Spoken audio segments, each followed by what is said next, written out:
Hi everyone, welcome back to my channel. It's me Dakshina and happy new year to everyone. Today I'm gonna unbox my first ever luxury bag, which is Coach. So without delay, let's unbox. Dun, dun, dun. Look at this packaging guys. कस्तो cute red cherry bag मा दिएको छ है. मलाई त यो bag कस्तो cute लागेको थियो. So let's see inside.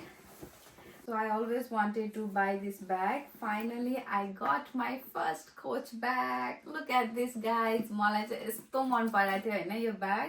यसको यो चेन वाला स्ट्राइप, यसको कलर अनि यसको कोचको यो लोगो लेखेकोले मलाई यस्तो अट्र्याक्ट गरेको थियो. अनि त्यहाँ स्टोर भरिमा यो एउटा मात्र सिंगल पिस थियो के फेरि. यस्तो आँखा पनि फेरि यस्तो एउटैमा जान्छ. अनि यसमा चाहिँ यहाँ कोच भनेर पनि लेखेको छ अनि यहाँ चाहिँ यो सानो यहाँ कोचको लोगो सो क्यूट अनि यहाँ भित्र चाहिँ यसरी यो लङ स्ट्राइप पनि दिएको हुन्छ. सो आफूले चाहिँ अब सर्ट गरेर लगाइने भयो अनि लङ स्ट्राइप गरेर लगाइने भयो. अनि यहाँ दुईटा यस्तो ठुलो ठुलो वाला कम्पार्टमेन्ट पनि छ क्या यहाँ ठुलो. त्यो मजाले जान्छ सामान पनि. यहाँ एउटा सानो चेन छ, यहाँ पछाडिपट्टि सानो पकेट छ.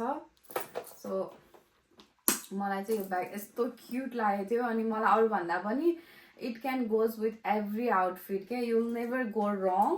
अनि सी म लगाएर देखाउँछु कस्तो क्यूट लागेको है. यस्तो क्यूट लागेको थियो मलाई त यो हेर्दै.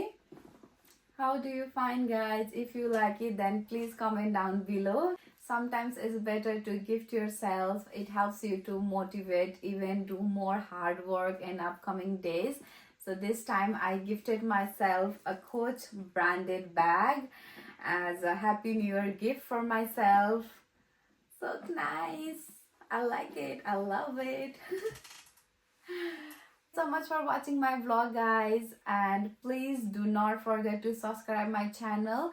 Till then, keep loving and I'll see you in next vlog. Bye.